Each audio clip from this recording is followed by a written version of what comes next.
Andrew Brons, you're the MEP for Yorkshire and the Humber in Brussels. What's it like? Well, it was extraordinarily confusing when we first went there, simply finding our way around apart from anything else. But we've certainly solved that problem and many others. The most important asset it gives us a platform. A platform in the full Parliament, the so-called plenary, which sometimes meets in Strasbourg, sometimes in Brussels, but also in committee. I'm a member of 2 committees. And thirdly, a foreign delegation, which I'll come back to later. Now, one thing we must ask ourselves is, what are we actually achieving by getting that platform?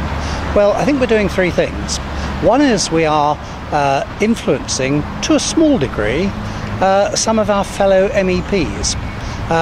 Some MEPs who are basically on our wavelength are a little bit shy about speaking out ideologically. I hope that I will make sure that they're emboldened to do that. And that applies not just to nationalist MEPs, but people in other parties. Sometimes I notice they do pick up from what I've said. Its second function is that it's an educational function, if you like, a briefing function for our own members and supporters. Some of these points are very technical points, points about the value of the euro and the problems of having a fixed external currency rate for 17 different countries. So it helps them to understand these things, and we help them to understand the differences between the different institutions. Now, a lot of people might say, well, what purpose does that serve? Many of these people will be candidates in 2014, or they will be support staff in 2014, and it's vital that we make sure that if we get a new batch of MEPs elected in 2014, they know what they're doing and they understand the background to it. The third thing it does, remember, all of these go out to the public on YouTube and of course on our own websites, and what this does is to impart messages to the general public. I'll give you a particular example of that. The fishermen. The Whitby Gazette in North Yorkshire approached me and other MEPs to see whether or not we would back their Save Our Fleet. Well, only 2 of us turned up, Godfrey Bloom from UKIP and B, the Labour, Liberal Democrat and Conservative politicians didn't bother. We went over there, listened to their concerns, I think answered many of their concerns, but followed it up within 48 hours of a speech in the plenary session in the full Parliament, and then communicated that both to the Whitby Gazette and to the fishermen concerned. We were able to demonstrate that we were on their side. You set great store by your attendance in Brussels. How important is that? I think it's important. It goes on Vote Watch. I think it's important in itself because we ought to be seen to be doing the job that we're paid for. My attendance is just short of 95%. I missed one session of 4 days in January with swine flu, but that's long gone now. In the previous year, I lost an equivalent 4 days because there was the general election. But I've attended all the other plenary sessions. They don't keep a public record of the committee attendance, but if they did, they'd find that I have about a 75% plus attendance there. It is important. As I say, one thing, I'm paid to do it, so I ought to attend. Secondly, you get quite a lot of very useful nuggets turning up in committees, because this leads us to the second function, not just the platform. We're enabled to ask questions. So I asked a question recently of Mr. Barroso. Indeed, 3 months before, I asked a different question of Mr. Barroso. I got a very useful commitment that Britain would not be taken into the Eurozone against its wishes, which apparently the other non-Eurozone countries can be. So that's an important revelation.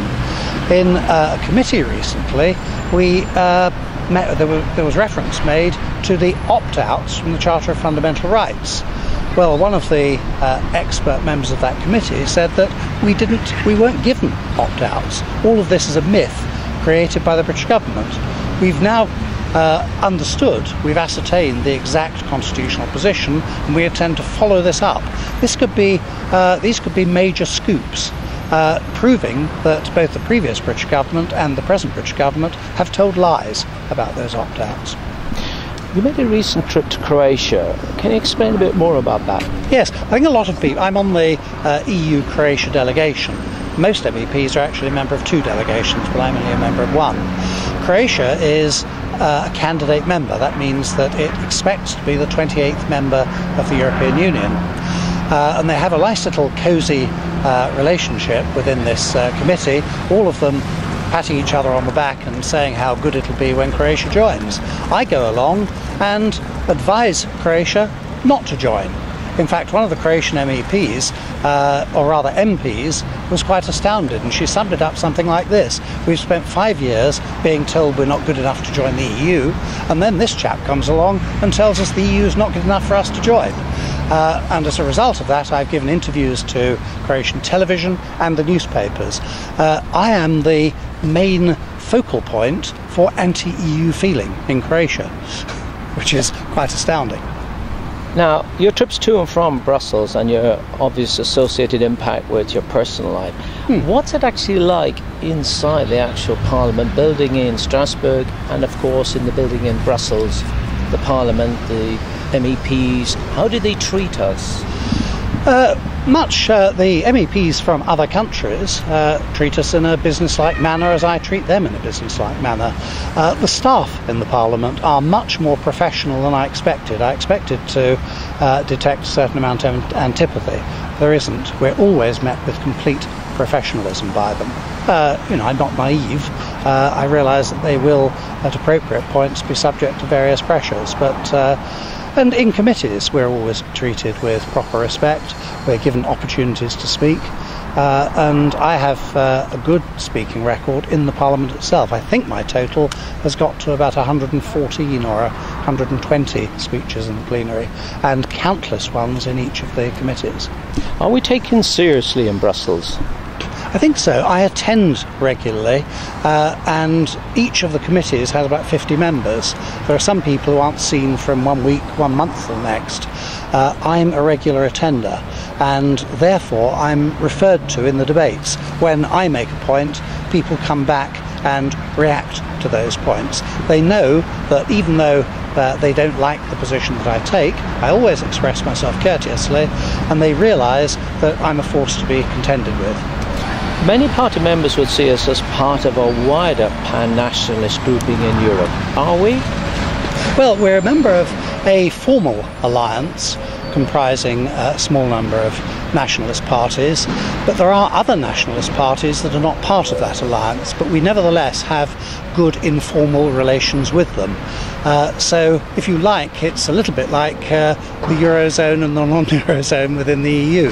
If you like, we have a smaller formal grouping and then a wider informal grouping. And there is a lot of cooperation.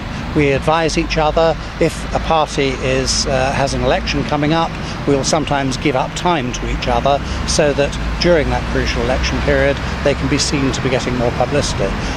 There's a lot of cooperation on research. If we have difficulty understanding a particular piece of legislation, then we'll ask the advice of the assistants of our fellow MEPs, and vice versa. They've come to us sometimes for a briefing on those points. So a lot of informal help to each other. Your constituents are very important to you. How do you see the next couple of years panning out? Well, first of all, to make sure that my constituents know exactly what I'm doing. By my constituents, I mean, of course, the 120,000 people who voted for our list, but also the wider constituents who didn't vote for us. They're my constituents as well, and I must make sure that they know exactly what I've been doing for them. The way we do this, we have a newsletter, an A3 newsletter that's handed out door to door and in the street, and via the post office as well. We have covered whole districts which are rather more sparsely populated through the post office to make sure they receive that. And we hold street surgeries. To some extent this happened by accident. We applied to Richmond Council for a room in which to have a formal surgery, and they didn't reply to the letter. So we responded by having a stall in the street, which was much better. If we'd had the room in the council building, I doubt whether anybody would have seen us at all. By having a stall immediately opposite the market, we were seen by literally hundreds of people in this relatively small market town of Richmond, and we've done that since in other places. And we do get people coming up to us, talking to us informally, sometimes coming over to disagree with us, but listening and engaging in debate. And that's the essence of democracy, informed debate between people who have different points of view. How are you coping with the travel to and from your constituency between Brussels and even Strasbourg? Well, journeys are demanding, but we make the best use of them. We take our team out with us, so in fact we can work and discuss matters on the way. And I'm certainly up to those journeys. I find them exhilarating rather than exhausting.